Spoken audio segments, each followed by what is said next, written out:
dari penderitaan, tetapi penderitaan adalah bagian yang tidak pernah terpisahkan dari kehidupan manusia. Pengikut Kristus atau orang Kristen pun tidak pernah terhindar dari penderitaan. Bahkan dalam Alkitab pun dalam 2 Timotius 2 ayat yang pertama hingga ayat yang ke-13 berbicara tentang salah satu panggilan untuk ikut menderita. Namun menderita seperti apa yang dimaksud oleh Paulus? Mari kita lihat bersama-sama apa yang dimaksudkan Paulus mengenai hal ini, khususnya ketika Paulus menyampaikan hal ini sebagai sebuah nasihat, tetapi juga sebagai bentuk pengajaran dan perhatiannya kepada Timotius yang sudah dianggap seperti seorang anak.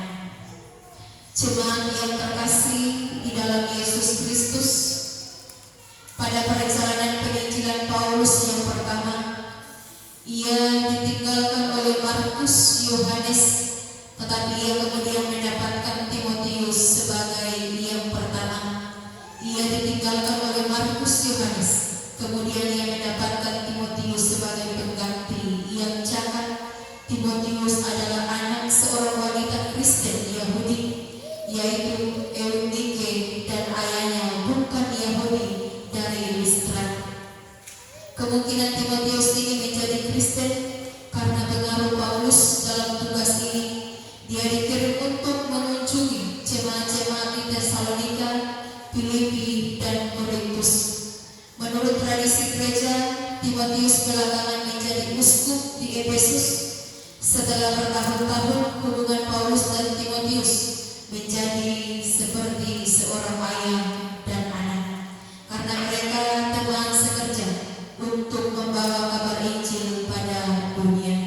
1 Timotius 1 ayat 2, 2 Timotius 1 ayat yang kedua memperlihatkan Paulus seorang rasul Kristus Yesus menurut perintah Allah menyebut Timotius sebagai anaknya yang sah dalam iman.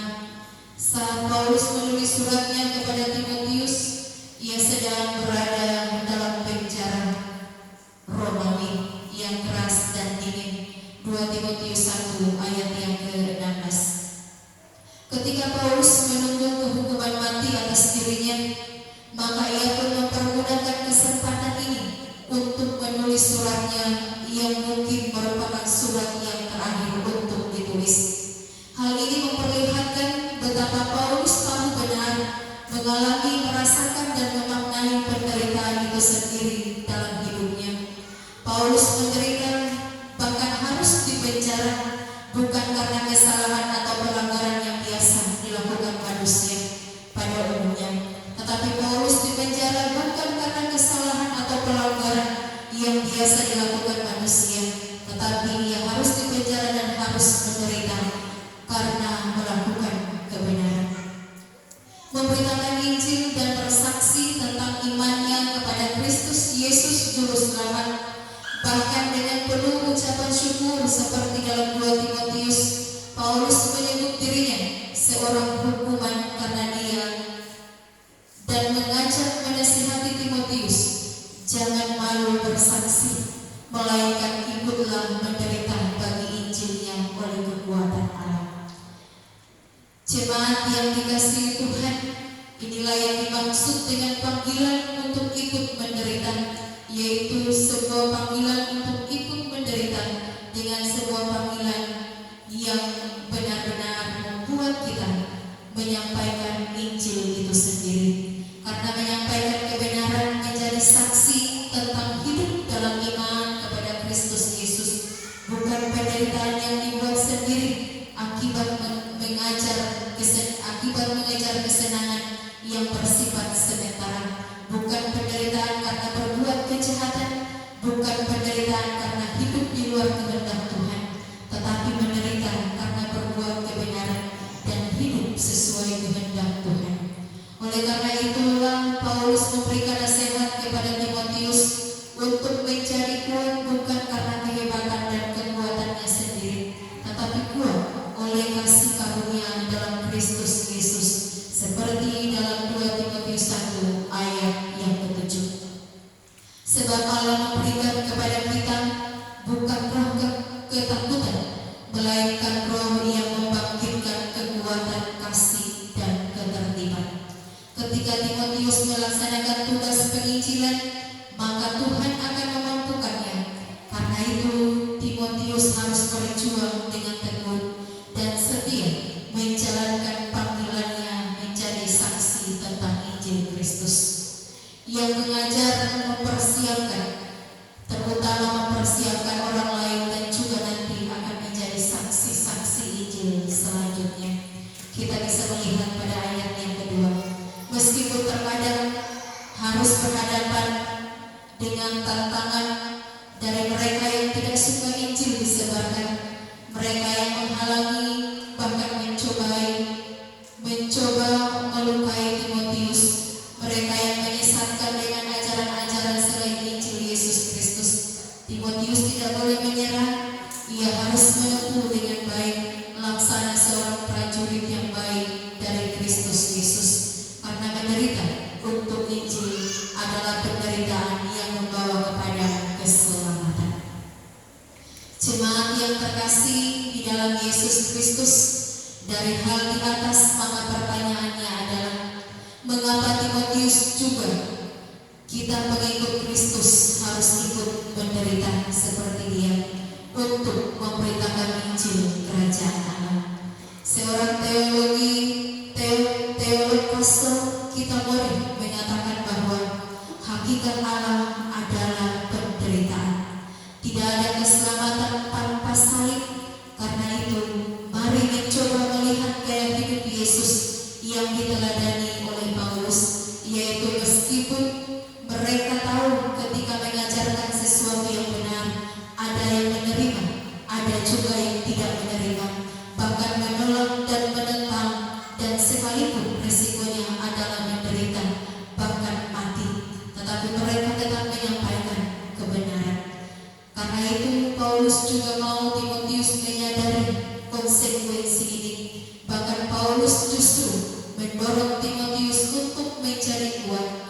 Kita bisa melihat pada pasal 2, dan ikut menderita kita bisa melihat pada ayat yang ketiga.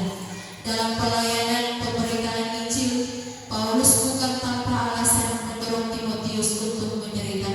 Dasar alasan Paulus adalah kasih karunia Allah di dalam Yesus Kristus. Pada ayat 1 dan 2 Timotius 1 ayat yang ke-9. Jemaat yang terkasih di dalam Yesus Kristus, Paulus memberikan 3 gambaran kepada Timotius tentang bagaimana menjadi kuat dalam penderitaan, yakni yang pertama, seperti seorang prajurit yang baik yang berjuang dengan komitmen penuh supaya berkenan kepada komandannya. Dalam hal ini Timotius berjuang untuk menyenangkan Kristus Yesus yang memilikinya. Kita bisa melihat pada ayat yang ketiga hingga ayat yang keempat. Dan yang kedua, seperti seorang olahragawan yang bertanding sesuai aturan untuk memperoleh mahkota. Kita bisa melihat pada ayat yang kelima. Bandingkan dalam kitab 1 Korintus 10 ayat yang ke-24 hingga ayat yang ke-25. Dan yang ketiga, seperti seorang petani yang bekerja keras dan menikmati hasilnya. Kita bisa melihat pada ayat yang ke-6.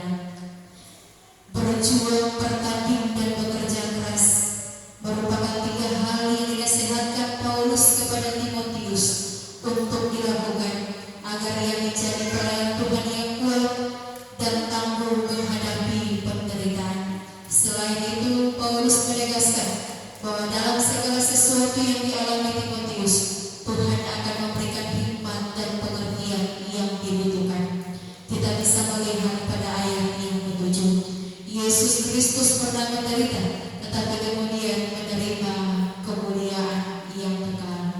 kita bisa melihat pada ayat yang ke-8.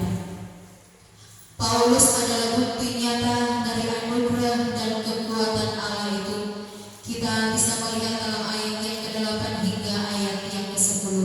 Karena pemberitaan Injil yang diberitakan Paulus telah mengalami banyak penderitaan. Namun dengan anugerah dan kekuatan Allah, ia sabar menanggung semua penderitaan itu. Pada bagian akhir dari perikop ini, Paulus menguatkan Timotius dengan janji kesetiaan yang tidak pernah berubah. Kita bisa melihat pada ayat yang ke-11 hingga ayat yang ke-13.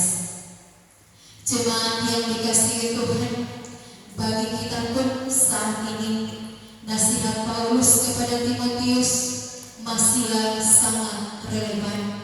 Seperti Timotius, kita juga harus benar-benar menjadi prajurit Kristus yang tangguh menghadapi berbagai macam tantangan, persoalan dan masalah kehidupan dalam berbagai hal, seperti seorang prajurit yang berjuang melakukan yang terbaik untuk menyenangkan tuannya. Kita pun terpanggil untuk senantiasa fokus sepenuhnya kepada Tuhan. Di saat mengalami pergumulan, jangan katakan masalah saya teramat besar, tetapi katakan Tuhan, saya lebih besar dari masalah saya. Banyak orang Kristen yang tidak lagi mengutamakan Tuhan dalam hidupnya. Jam-jam doanya berkurang, tidak lagi tekun membaca dan merenungkan firman Tuhan, dan mulai malas beribadah dengan alasan lelah atau sibuk bekerja, sehingga tidak punya waktu beribadah. Sangatlah berbahaya bila seorang prajurit telah kehilangan fokus saat berperang, meski itu hanya sesaat saja, karena ia bisa kehilangan nyawanya. Tuhan adalah komandan kita, dan sebagai prajurit kita harus taat kepadanya. Apapun yang diperintahkan komandan, kita harus kerjakan dengan sepenuh hati tanpa ada perbantahan. Seperti seorang olahragawan secara rohani, kita juga dilatih mengenal Tuhan dengan baik dan benar, apa rencana dan kehendaknya untuk kita jalani dan lakukan. Sebagai seorang petani yang bekerja keras, mulai mempersiapkan lahan sebelum ditanami hingga menuai hasil, maka kita pun diajak untuk bekerja keras agar boleh menerima hasil yang diinginkan. Seperti sebuah pepatah mengatakan, berakit-rakit dahulu, berenang-renang ke tepian, bersakit-sakit dahulu, bersenang-senang kemudian. Sungguh hidup kekristenan membutuhkan perjuangan dan kerja keras. Tetapi apapun penderitaan, tantangan dan pergumulan, jangan takut menghadapinya. Asalkan penderitaan karena Kristus, tetaplah kuat dan ikutlah berbagian dalam penderitaan, karena penderitaan Injilnya, penderitaan yang kita alami karena namanya, tidak akan sia-sia. Tuhan menjamin dengan kesetiaannya, ia akan menyertai kita. Jemaat yang terkasih di dalam Yesus Kristus, jaminan dari Tuhan ini jugalah yang akan terus memampukan kita dalam penghayatan minggu-minggu sengsara Yesus Kristus, di mana saat ini kita memasuki penghayatan minggu sengsara yang kedua. Banyak hal yang menantang kehidupan beriman kita, termasuk tantangan yang lahir dari diri sendiri, yaitu keinginan untuk hidup sesuai kedagingan kita.